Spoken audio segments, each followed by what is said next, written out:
नमस्कार। Public India में आप सबका स्वागत है। जैसा कि आप देख सकते हैं हमारे साथ गिरीश जोशी जी मौजूद हैं। बहुत बहुत स्वागत है गिरीश जोशी जी आपका।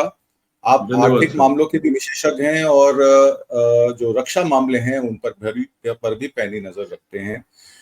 हाल ही में एक खबर आई है जिसमें अमेरिका ने 19 भारतीय फर्म पे सैंक्शन लगाया है। ये सैंक्शन रशिया को कंपोनेंट सप्लाई के मामले में है। निम्नता ये कंप्यूटर न्यूमेरिकल कंट्रोल सीएनसी और common high priority list CHPL items के ऊपर है। हालांकि 400 कंपनियों को और इंडिविजुअल्स को सैंक्शन किए गए हैं। इनमें से डिपार्टमेंट ऑफ स्टेट ने जो इम्पोज किए सैंक्शन वो 120 इंडिविजुअल और एंटिटीज पे हैं और डिपार्टमेंट ऑफ ट्रेजरी ने 270 इंडिविजुअल्स और एंटिटीज पे ये प्रतिबंध लगाया है।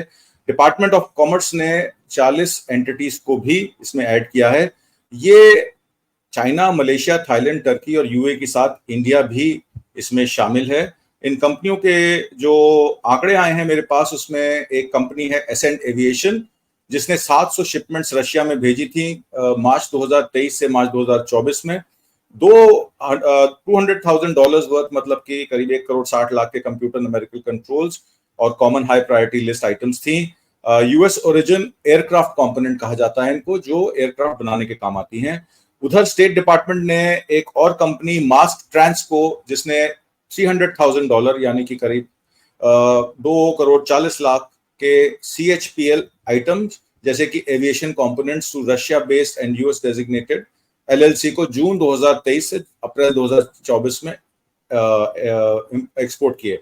और तीसरी कंपनी का नाम है TSMD ग्लोबल प्राइवेट लिमिटेड। ये इंडिया बेस्ड कंपनी है। इसने भी $430,000 के CHPL item Russian based company को इलेक्ट्रोरन, जिसमें इलेक्ट्रोरन कंपोनेंट्स और यूएस डेजिग्नेटेड कंपनी की लिमिटेड लायबिलिटी कंपनी का भी नाम उसमें आया है, VMK alpha limited liability company and joint stock company AvtoVAZ. ये 4 कंपनियां जिन्होंने रशिया को ये कंपोनेंट्स सप्लाई किए हैं। अब ये जो शिपमेंट्स हैं ये जुलाई 2023 से मार्च 2024 की हैं। इनका जो ओरिजिन है वो यूएस और EU based origin BIS CHPL tier 1 and tier 2 items के रूप में किया जाता है। और इसमें जो सप्लाई है वो एक कंपनी और है जिसका नाम है फुटरवो। उनका सप्लाई का है $1.4 million worth of CHPL item, जो Russian based and US designated limited liability company SMT iLogic से भी कनेक्टेड है, उसको भी बैन किया गया है। ये ऑरलैंड ड्रोन्स बनाती है और रशिया बेस्ड और US designated special technology transfer के भी काम आती है। ये सारी शिपमेंट्स जो हैं इसमें 2 इंडियन नेशनल्स का नाम आया है, एक विवेक कुमार मिश्रा और एक सुधीर कुमार। ये डायरेक्टर हैं दिल्ली बेस्ड एसेंट एविएशन के। तो गिरीश जोशी जी, एक तरफ तो अमेरिका से हम $4 बिलियन की वॉर ड्रोन्स की डील करते हैं। ये प्रेडेटरी ड्रोन्स जो हैं ये 34,500 करोड़ की डील जो है 31 प्रेडेटर ड्रोन्स हमने खरीदे अक्टूबर 2024, जो कि हाल ही में पिछले महीने ये डील सैंक्शन हुई। पहले ये डील को 3.2 बिलियन का बताया जा रहा था, पर करते करते ये इंडियन स्पेसिफिक कंडीशंस के साथ $4 बिलियन की हो गई। ये गवर्नमेंट टू गवर्नमेंट डील है जिसमें 31 MQ-9B armed high altitude long endurance remotely piloted aircraft systems हैं जो हमारी इंडियन आर्म फोर्सेस की ट्राई सर्विस के लिए गए हैं। इसमें नेवी के लिए भी है, 15 नेवी के लिए हैं, बाकी 8 जो है एयरफोर्स और डिफेंस फोर्सेस के लिए हैं। इसका 15 सी गार्डियन ड्रोन जो है वो इंडियन नेवी के लिए इस्तेमाल किए जाएंगे और 16 स्काई गार्डियन ड्रोन जो है इंडियन एयरफोर्स और इंडियन आर्मी 8 किए जाएंगे। ये MQ-9 रीपर का वेरिएंट है जो लॉन्ग एंडोरेंस और ऑपरेशनल इफेक्टिवनेस की बात करता है। हालांकि कहा जाता है ये ड्रोन जो है 442 किलोमीटर प्रति घंटे की स्पीड से चलता है। इसका ऑल्टीट्यूड 50,000 फीट का है और एयरबोर्न ये 35 घंटे तक रह सकता है। नॉर्मली 24 घंटे का ट्रायल होता है, 35 घंटे तक रह सकता है। और 1700 किलो का cargo which include 4 missiles and 450 kg of bomb को ये कैरी कर सकता है। मेरा दोनों बातों पर, एक तरफ तो सैंक्शन लगाया जाता है इंडियन कंपनीज पे रशिया को CHPL आइटम सप्लाई करने के लिए, और दूसरी तरफ यूएस 1 महीना पहले $4 बिलियन की डील करता है। हालांकि अभी हम HAL पे आएंगे जिसमें तेजस इंजन की भी बात करेंगे। क्या कहना है इन दोनों खबर के बारे में आप, गिरीश जोशी जी? धन्यवाद आत्मजीत जी। देखिए, पहले सैंक्शन की बात करते हैं तो सैंक्शन में अमेरिका का एक प्रोग्राम हमेशा फिक्स होता है कि जब भी कोई वर्ल्ड फोरम पे मीटिंग होनी होती है तो उसके पहले उस कंट्री को कहीं ना कहीं से आर्म ट्विस्टिंग का फॉर्मूला इनका अडॉप्ट हो जाता है। अभी ये चल तो रहा था मैटर, अभी रशिया में गया है, हर एक कंट्री एक एग्रीमेंट करती है कि भाई हमने आपको जो आर्मी के जो कंपोनेंट्स दिए हैं वो आप आगे नहीं बेचोगे, लेकिन वो पूरी दुनिया में हो रहा है। इसमें कोई, उसके लिए कोई वर्ल्ड फोरम नहीं है जहां पर आप जाके बोल सकते हो that is a bilateral agreement. उसका वायोलेशन होता है then you have to decide between the two countries. ये हो गया एक। अब 18 और 19 को ब्राजील में G20 की मीटिंग है जो बहुत ही आइस ब्रेकिंग होगी, क्योंकि इसमें ब्रिक्स के मेंबर्स भी हैं, जापान भी है। तो वो जो वहां पर है, देखिए उन्होंने जो एजेंडा शिफ्ट किया बाद में, उसमें प्राइम एजेंडा जो हो गया है वो ह्यूमन राइट्स इक्वालिटी का हो गया है। तो वो किसको प्रेशराइज करना चाहते हैं? रशिया, चाइना रशिया को तो कुछ बता नहीं पाएंगे, तो इंडिया को कैसे प्रेशराइज करें कि वो ब्रिक्स की तरफ जाने से थोड़ा सा ढीला दिखाए। ये एक टैक्टिक्स हो सकता है, क्योंकि ये कोई बड़ा इश्यू नहीं है। आगे भी तो काफी नोटिस अमेरिका से आई है, फर्टिलाइजर्स जो चाइना से होता था, सर्टिफिकेट ऑफ ओरिजिन चेंज होता था, वो आते थे, लेकिन that did not have much of a repercussion, क्योंकि वो सब कंट्री अपने अपने बेनिफिट्स के लिए करती। अब वो कंपोनेंट रशिया में गया है, इसको ये ऑथेंटिकेट कैसे करेंगे? Russia is not going to give the documents to America. तो ये एलिगेशंस का दौर चलता रहता है, थोड़ा आर्म ट्विस्टिंग रहता है। आपको याद हो तो एक करीब 1.5-2 साल पहले एक चाइना से शिप निकली थी जो पाकिस्तान जा रही थी।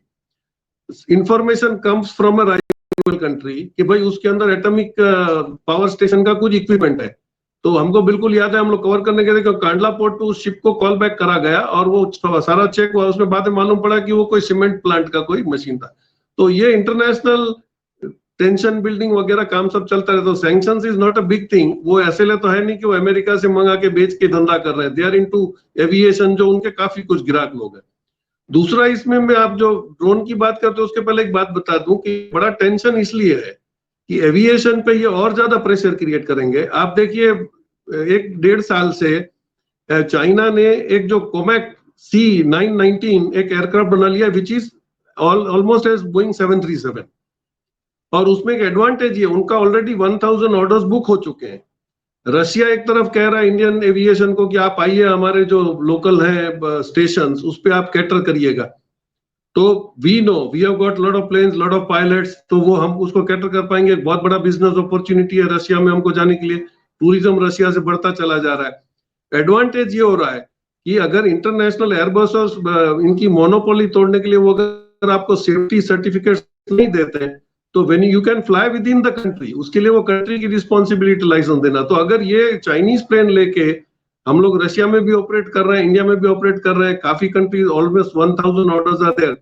और इनका एक एडवांटेज ये है कि जैसे लोकल पब्लिक को समझने में आया कि जब ट्रक्स के रेगुलेशंस काफी बढ़ा दिए थे हमारे इंडिया में, तो उन लोगों ने चेसिस देना शुरू कर दिया कि आप लोग अपनी तरफ से बनवा लीजिए जैसे आपको रिक्वायरमेंट है। Same thing has been adopted for Comac C919।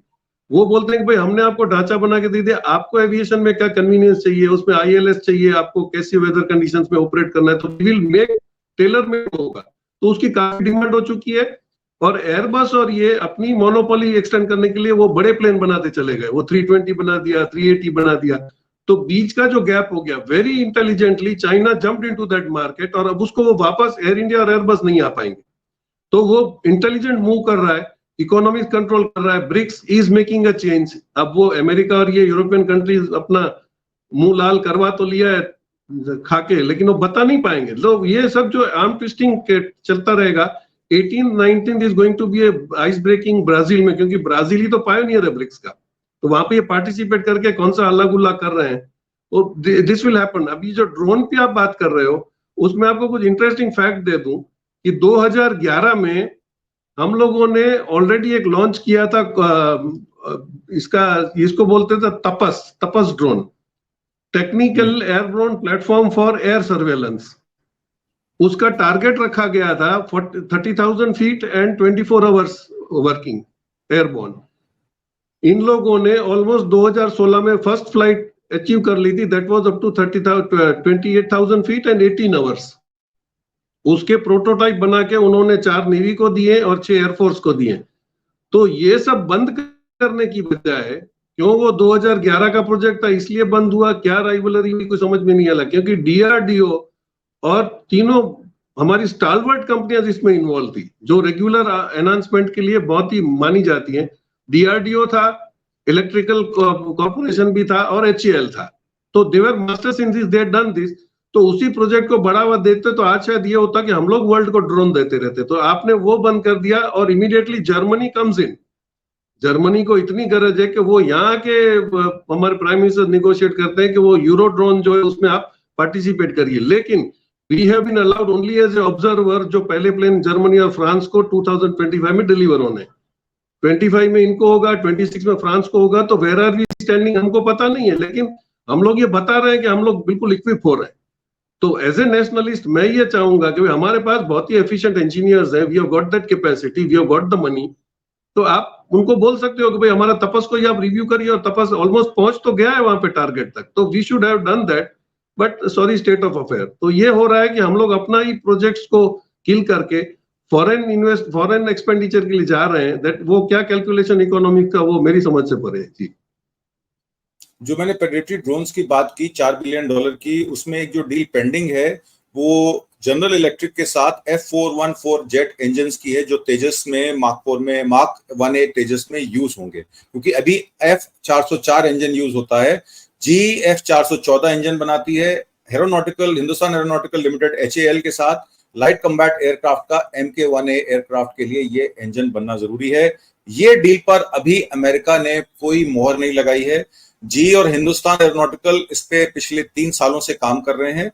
पहले कहा जा रहा था कि ये फर्स्ट F414 इंजन यूएस में अगले 3 साल के लिए उपलब्ध कराए जाएंगे। हालांकि अगले डिकेड में, मतलब आज से 10 साल बाद या 6 साल बाद, इस पर इंडिया जो है वो फुल स्केल प्रोडक्शन शुरू करेगा, पर अभी इस पर कोई कार्रवाई नहीं हुई है। पर हमने आनंद फानंद में अमेरिका को अपने साथ रखने के लिए, क्योंकि ब्रिक्स में आपने देखा चाइना और रशिया के साथ हम लोगों की जो संधि हुई चाइना के साथ, उसमें रशिया ने मीडिएट किया, और रशिया से हम क्रूड भी खरीदते हैं। इस बात से भी अमेरिका नाराज है। इस वजह से भी माना जा सकता है कि ये डील जो है वो 19 इंडियन फर्म्स को जो है वो इस तरीके से ब्लॉक किया गया है। जबकि अमेरिका के इंडिया के विदेश मंत्रालय के जो ऑफिसर्स हैं वो ऑफ द रिकॉर्ड कहते हैं कि ये जो हमारा अमेरिका हम पे दबाव बना रहा है, बजाय इसके कि हम उसको एज अ एलाई ट्रीट करते हैं। जिस तरीके से इजराइल से नजदीकियां प्रधानमंत्री मोदी की बनी हैं, अमेरिका को हमें कोऑपरेट करना चाहिए। पर विदेश मंत्रालय का ये कहना है कि अमेरिका हमसे दादागिरी कर रहा है। वो कितनी दादागिरी कर रहा है और उसको लाल आंख दिखाने में क्या दिक्कत है, ये तो अब समय ही बताएगा। मैं आपके पास एक दूसरे विषय पे आता हूं। साइबर फ्रॉड्स को लेकर एक बहुत बड़ा अभियान जो है वो भारत की सरकार जो है वो चलाना चाहती है, क्योंकि मिनिस्ट्री ऑफ डिफेंस के अंडर ये आता है।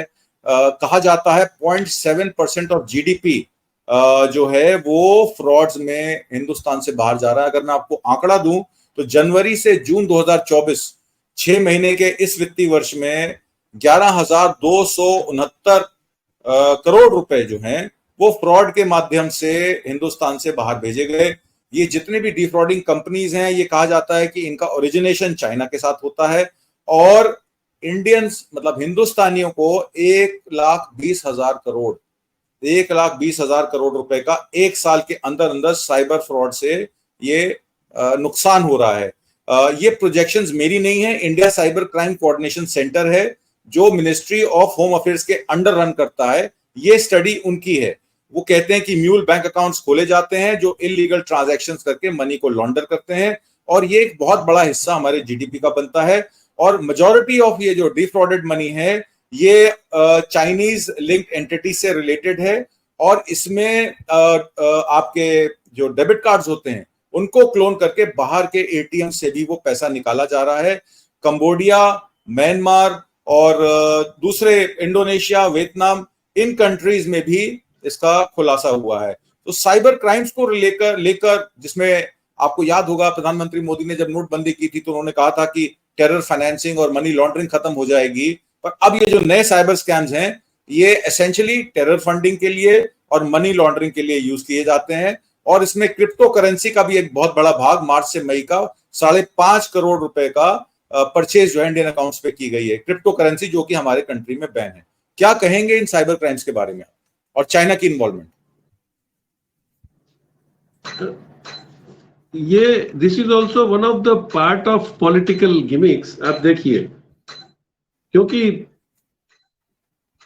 साइबर क्राइम प्रॉब्लम चल रहे हैं। आपके पास एक डिपार्टमेंट जो भी आपने बताया वो बना हुआ है, वो मेरे ख्याल से कोई मेजर नायर करके हैं, जो उनको एक वहां दिल्ली में बिठा दिया गया। उनका एक स्टेट, हर स्टेट में एक ऑफिस बना दी गई है। Where are they active?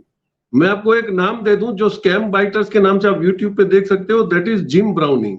वो नॉर्थ आयरलैंड में बैठ के पूरे वर्ल्ड के फ्रॉड्स डिटेक्ट करता है। इस हद तक डिटेक्ट करता है कि वो साइबर क्राइम जो कर रहे हैं उनके कॉल सेंटर्स तक वो घुस जाता है हैक करके। वो उनके चेहरे दिखाता है कि you people are here doing this, take it from me. जी। तो ये इतना सब क्लियरेशन होने के बाद इसको आप एस्टैब्लिश नहीं कर पा रहे हो कि भाई ये कहां से हो रहा है। अभी दो मॉडस ऑपरेंडी बहुत क्लियर थी कि इंडिया में जो ये कॉल सेंटर्स चल रहे थे, जो पकड़े गए, वेस्ट बंगाल, बिहार, उड़ीसा, राजस्थान, गुजरात, इसमें ये लोग यहाँ के लड़कों को जो स्कैमिंग करते थे वो अमेरिकन को, जिनका सिक्योर होता था, वो सर्विस मांग रहे थे, उसमें कर रहे थे। यहाँ से जो आपके 30,000 बच्चे गए, जिसमें भी मेरे ख्याल से 60 को तो हमारी इंडियन एम्बेसी ने वहां थाईलैंड से निकलवाया। 30,000 चिल्ड्रन हैव गॉन देयर। उनको ये बोल के ले गए हैं कि भाई हम आपको बहुत ही अच्छा लुक्रेटिव जॉब्स देंगे। Countries involve is Cambodia, Thailand, Myanmar, Vietnam. अब वहां पे ये नौकरी के चक्कर में जाते हैं, उनको बाकायदा फोर्स्ड लेबर में ऑफिस में बिठा दिया जाता है, उनको हेरेस किया जाता है, उनको टॉर्चर किया जाता है। They have to only do fraud. तो वो लोग वहां बैठकर इंडिया में फ्रॉड कर रहे हैं ताकि वो सेंटर्स पकड़े नहीं जाए, और इंडिया के सेंटर्स जो है वो यूएसए, यूके में वहां पे फ्रॉड कर रहे हैं। तो चाइना का नाम देना इजी है क्योंकि वो लोग उसकी मान जाएंगे, लेकिन यहाँ पर भी तो साइबर क्राइम के एक्सपर्ट्स है, उससे भी जो बिल्कुल गलत काम हो रहा है। एक केस तो मैंने सॉल्व करने की कोशिश करी थी। एक लड़के को, उसके फादर नहीं है, he was somewhere in Tamil Nadu, उसकी मदर जो थी गवर्नमेंट जॉब में थी, तो उन्होंने पैसा डाला था, बाद में he was going for abroad for a study, उसका सडनली अकाउंट फ्रीज हो जाता है। तो बोले फ्रीज कैसे हुआ है? तो बोले नहीं, आपके अकाउंट में कोई गेमिंग का फ्रॉड किया हुआ पैसा आया है। तो ये गेमिंग से जो पैसा आता है, ये लोग आपको एज ए गिफ्ट रिवॉर्ड जो देते हैं, वो एक्चुअली किसी का फ्रॉड का पैसा होता है। तो आईटी सेल वो एस्टैब्लिश कर लेती है। एस्टैब्लिश करने के बाद अकॉर्डिंग टू रूल सीआरपीसी में आप जितना अमाउंट फ्रॉड का है उतना ही फ्रीज कर सकते हो, लेकिन हाई एंडेडनेस है। एक पुलिस का officer who is not authorised there goes to the bank, bank manager को बोलता है आप इनका अकाउंट पूरा फ्रीज कर दीजिए। I called him up, said कि भाई आप पूरा कैसे फ्रीज कर रहे हो? जो 4 लाख है वो आप रख लीजिए, बाद में वो डिसाइड कर देगा। आप उसके 14-15 लाख रुपए कैसे कर रहे हो? Ultimately I had to get the commissioner of police involve in that. उन्होंने फोन करा, उन्होंने ऑफिसर को भेजा, और बैंगलोर के क्राइम ब्रांच ने ऑलरेडी उनको क्लियरेंस दे दी। तो यहाँ पे हो क्या रहा है? दे कॉल यू अप कि मैं क्राइम ब्रांच से बैंगलोर की हेड ऑफिस से बोल रहा हूं, आपके अकाउंट में गेमिंग का पैसा, आपका अकाउंट फ्रीज कर दिया। उसमें मैनेजर्स भी इन्वॉल्व है, और वो अकाउंट आपको डीफ्रीज करके खोलने का ये लोग बहुत ही बड़ा रैंसम लेते हैं, क्योंकि उसका कोई अकाउंट नहीं होता है। तो ये सब आपको चेक करना पड़ेगा। इसमें जितनी ज्यादा कन्वीनियंस होगी, और एक पब्लिक की अवेयरनेस के लिए बता दूं कि एक अमेजोन में बहुत बड़ा फ्रॉड हो रहा है। अमेजोन में इन लोगों ने पूरी एक जो साइट बनाई है, उसमें बहुत टाइम इवन क्राइम ब्रांच को लगा एस्टेब्लिश करने में कि इलेक्ट्रॉनिक्स आइटम में अगर वो अमेजोन सेम लिखोगे तो एक्सेप्ट नहीं करेगा। उन्होंने किया था, अमेजोन का बीच का जो ए था उसका फॉन्ट चेंज कर दिया था।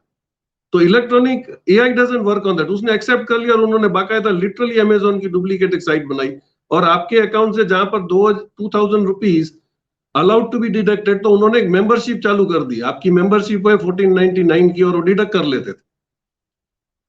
तो वो immediately some of the police officers जो यहाँ पे लकीली गुजरात में कुछ क्राइम के बहुत होशियार, उन्होंने सीधा ही बोल दिया कि जब भी ऐसा होता है आप पहले ही अपना अकाउंट कार्ड ब्लॉक कर दो, दैट्स ऑल, उसके बाद ही आपका वो हो पाएगा।